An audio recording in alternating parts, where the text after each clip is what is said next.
لیکن جب وہ اعتکاف ہی ایک مجلس بن جائے اور اعتکاف بھی ایک بھیڑ بن جائے تو وہ اعتکاف نہیں رہتا، نہ اس کا وہ مقصد پورا ہوتا ہے اور نہ اس کا وہ اجر ملتا ہے جو اس پر رکھا گیا ہے کہ ایک دن کا اعتکاف جہنم سے 3 خندق دوری ہے، اور ایک خندق کا فاصلہ زمین آسمان کے برابر ہے۔ تو اعتکاف کا صحیح فائدہ تب ہے جب آپ بیٹھنے سے پہلے علماء سے پوچھ لیں کہ کیسے بیٹھنا ہے، کیا طریقہ ہے۔ ہاں، میں مسائل تو اتنی تفصیل سے یہاں نہیں بتا سکتا، کوئی اتنے لمبے چوڑے مسائل ہیں بھی نہیں۔ مسجد کی پابندی کرنی ہے، مسجد سے بغیر ضرورت کے نکلیں گے تو اعتکاف ختم ہو جائے گا، بس اتنی سی بات ہے۔ ہاں، ایک چیز جو اعتکاف کو بہت زیادہ خراب کر رہی ہے وہ یہ موبائل فون ہے۔ اب ہم چاہ رہے ہیں کہ ہمارا اور اللہ کا تعلق قائم ہو جائے، اور یہ موبائل نے تو زندگیاں خراب کر دی ہیں، نجی زندگیاں خراب ہو گئی ہیں، تعلق خراب ہو گئے ہیں، اور صحتیں خراب ہو گئی ہیں۔ بہت زیادہ اس کا استعمال ہے ہماری قوم میں۔ میں اتنا پھرا ہوں یورپ امریکہ میں، سوائے ضرورت کہ کبھی کسی کے ہاتھ میں موبائل نہیں دیکھا۔ یہاں دیکھو ہاتھوں میں موبائل پکڑ، 2 موبائل پکڑ کے چل رہے ہیں، کوئی کاروباری بھی نہیں ہے، کوئی بڑے زیادہ مصروف بھی نہیں ہیں، 2 3 موبائل رکھے ہوئے ہیں۔ اس قدر احمقانہ حرکتیں ہیں، گاڑی چلاتے ہوئے موبائل سنتے جا رہے ہیں۔ ہو میرا ایک بہت پیارا دوست اس حادثے کا شکار ہوا کہ سامنے والا وہ یہ تو اپنی صحیح لائن پہ جا رہا تھا، وہ اس پہ چڑھ گیا، اس کا تو کھیل رہا، اور میرے ایک دوست قیمتی کی جان چلی گئی۔ تو ہمارے یہاں بہت بے احتیاطی ہے۔ تو کم از کم یہ 10 دن آپ مسجد میں جا رہے ہیں، موبائل گھر چھوڑ کے جائیں، لیپ ٹاپ گھر چھوڑ کے جائیں، اور کئی وہ ویڈیو گیم کھیل رہے ہوتے ہیں، بھائی تو اعتکاف نہ بیٹھ، گھر جا کے بیٹھ جا، اور موبائل پہ لگے ہوتے ہیں، لیپ ٹاپ ساتھ لے کے جاتے ہیں، وہاں کاروباری سلسلے چل رہے ہوتے ہیں۔ یہ کام تو آپ سارا سال کرتے ہی رہے ہیں۔ یہ 10 دن اس لیے فارغ کیے جا رہے ہیں کہ میں ہوں اور اللہ ہو، جب تم میرے پاس ہوتے ہو گویا کوئی دوسرا نہیں ہوتا۔ اس طرح اللہ کے ساتھ تعلق بن جائے، اس طرح اللہ پاک کی محبت نصیب ہو جائے کہ پھر ساری زندگی اللہ ہی اللہ ہو، ہر وقت۔ وَإِذَا احفظ اللہ یحفظک، احفظ اللہ تجدہ تجاہک، اپنے اللہ کو اپنے سامنے رکھ، اللہ تجھے ہر وقت اپنے سامنے رکھے گا۔ ہم تو ہیں ہی اللہ کے سامنے، ہر وقت اللہ کو تو اپنے سامنے پائے گا۔ تو اعتکاف میں بھیڑ اور رنگ برنگے کھانے اور لمبے چوڑے دسترخوان اور بے حساب افطاری سحری، یہ ساری چیزیں اس کی روحانیت کو ختم کرنے میں یہ نہیں کہتا کہ اس کا اجر انشاءاللہ ملے گا، لیکن ایک نوجوان ماشاءاللہ اکثر نوجوان، یہ فیصل مسجد اسلام آباد میں تو سینکڑوں لوگ اکٹھے ماشاءاللہ اعتکاف میں بیٹھے ہوئے ہوتے ہیں۔ تھوڑی جو بھائی اعتکاف میں بیٹھنا چاہتے ہیں، یہ میری چند گزارشات کو ضرور سامنے رکھیں۔ موبائل لے کر نہ جائیں، لیپ ٹاپ لے کر نہ جائیں، وہاں زیادہ فضولیات، بے شک اللہ کے دین کی باتیں کریں بھی صحیح، سنیں بھی صحیح، دعوت دیں، دعوت سنیں، تعلیم میں بیٹھیں، لیکن فضولیات میں نہ لگیں، زیادہ وقت دعا میں لگیں۔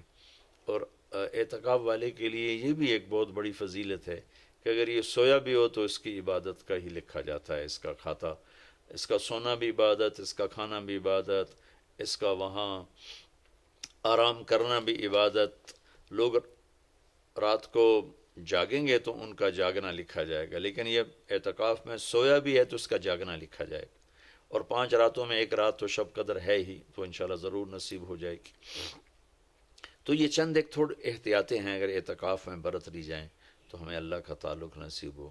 مستورات خواتین جو گھروں میں اعتکاف بیٹھتی ہیں تو وہ ایک کمرہ ہوتا ہے، ایک کمرے کو وہ متعین کر لیا جاتا ہے، اسی میں وہ رہتی ہیں، اس سے باہر نہیں نکلتی، اسی میں انہوں نے دن گزارنا ہوتا ہے۔ وہ 10 دن گزاریں، 3 دن گزاریں، جتنے دن کی بھی نیت کریں۔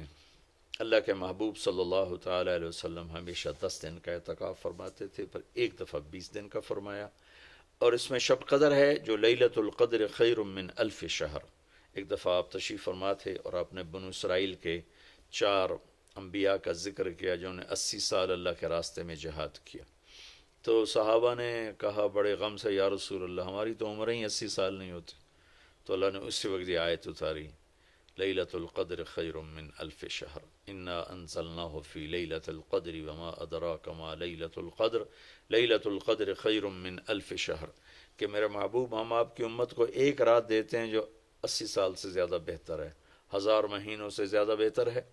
تو 1000 مہینے تو 80 سال سے بھی زیادہ بن جاتے ہیں۔ تو کوئی خاتون، کوئی مرد، کوئی عورت، کوئی بچہ بچی، بوڑھا جوان، ایک رات وہ 5 راتیں ہیں۔ آج کل تو ہمارے بچے سوتے ہی نہیں ہیں، ایسے وہ کمپیوٹر الٹے چل گئے ہیں کہ راتوں کو جاگتے ہیں، دن میں سوتے ہیں۔ تو یہ 21، 23، 25، 27، 29 5 راتیں اگر جاگ لیا جائے، کچھ قرآن پڑھ لیں، کوئی تلاوت کر لیں، کوئی ذکر کر لیں، کوئی نماز پڑھ لیں، کوئی دعا مانگ لیں، اعتکاف میں دعاؤں کا اہتمام کیا جائے، اپنے لیے مانگیں، اپنے گھر کے لیے مانگیں، اپنے شہر کے لیے مانگیں، اپنے صوبے کے لیے، اپنے ملک کے لیے، پوری امت کے لیے، پوری دنیا کے انسانوں کے لیے۔ ساری دنیا کے انسان، 700 کروڑ انسان ہمارے انسانی بھائی ہیں۔ ہمیں ان کے کفر سے نفرت ہے، ان کی ذات سے نہیں۔ ہمیں ان کے جرم سے نفرت ہے، ان کی ذات سے نہیں۔ ہمیں مشرک کے شرک سے نفرت ہے، اس کی ذات سے نہیں۔ ہمیں شرابی کی شراب سے نفرت ہے، اس کی ذات سے نہیں۔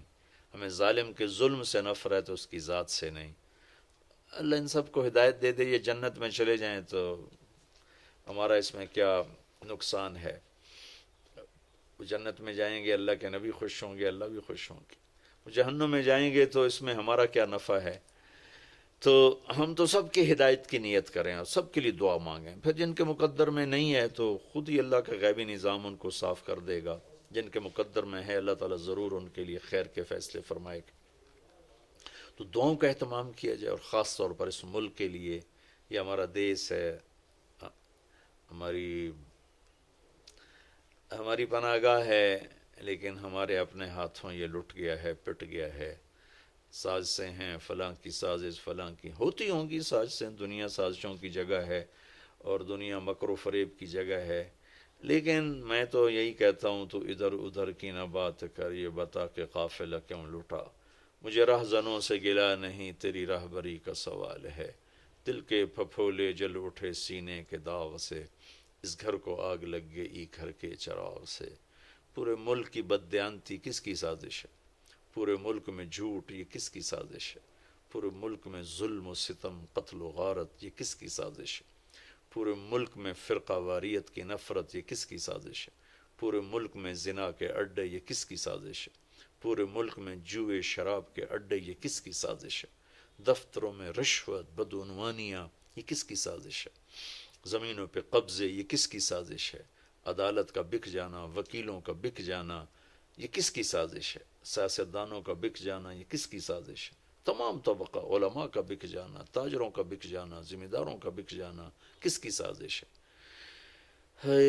اپنے ہی لگائے ہوئے زخم ہے۔ اس ملک کے لیے ضرور دعا کریں۔ اللہ کے نبی بھی مکے کے لیے دعا فرمائی، مدینہ کے لیے دعا فرمائی، انصار کے لیے دعا فرمائی، اپنے خاندان قبیلے کے لیے دعا فرمائی، اولاد کے لیے دعا فرمائی۔ تو دعاؤں کا اہتمام فرمائیں۔ بہت بڑی عبادت ہے دعا، بہت بڑی عبادت ہے دعا۔ اور دعا کا طریقہ یہ نہیں ربنا آتنا فی الدنیا، دعا کا طریقہ یہ ہے کہ پہلے اللہ کی تعریف کریں، پھر اللہ کے نبی پر درود و سلام پیش کریں، پھر اللہ سے باتیں کریں، بات کریں۔ یا اللہ تجھے تو پتہ ہے میرے ساتھ یہ ہوا، میرے ساتھ یہ ہوا، میرے دیس کے ساتھ یہ ہوا، میرے صوبے کے ساتھ یہ ہوا، ہمارا ساتھ ہمیں یہ مصیبت پیش آئی، یہ مشکل پیش آئی، اور تیرے سوا کوئی کرنے والا نہیں۔ اللہ سے باتیں کرو، منت کرو، خوشامد کرو۔ یہ دعا کا وہ طریقہ جو میرے اللہ کو پسند ہے۔ ہم شروع ہو جاتے ہیں ربنا آتنا فی الدنیا، کچھ رٹی رٹائی باتیں ہیں۔ ایک بات یاد رکھیں، دعا الفاظ کا نام نہیں، دعا کیفیت کا نام۔ دعا الفاظ کا نام نہیں، دعا کیفیت کا نام۔ ہمارے ماحول ہے جی میرے لیے یہیں دعا کر دیں، میرے لیے ہاتھ اٹھا دیں، میرے لیے ہاتھ اٹھا دیں۔ ہاتھ اٹھوائے نہیں جاتے، وہ دعا کروائی نہیں جاتی، دعا لی جاتی۔ وہ اندر کی کیفیت کا نام دعا ہے۔ پھر وہ پشتو میں ہو، پنجابی میں ہو، سندھی میں ہو، سرائکی میں ہو، بلوچی میں ہو، بروہی میں ہو، بلتستانی میں ہو، گلگتی میں ہو، کسی بھی زبان میں ہو، اگر وہ کیفیت ہے تو عرش کو چیر کے پار نکل جائے گی، رٹائے الفاظ ہیں تو یہاں سے اوپر نہیں جائے گی۔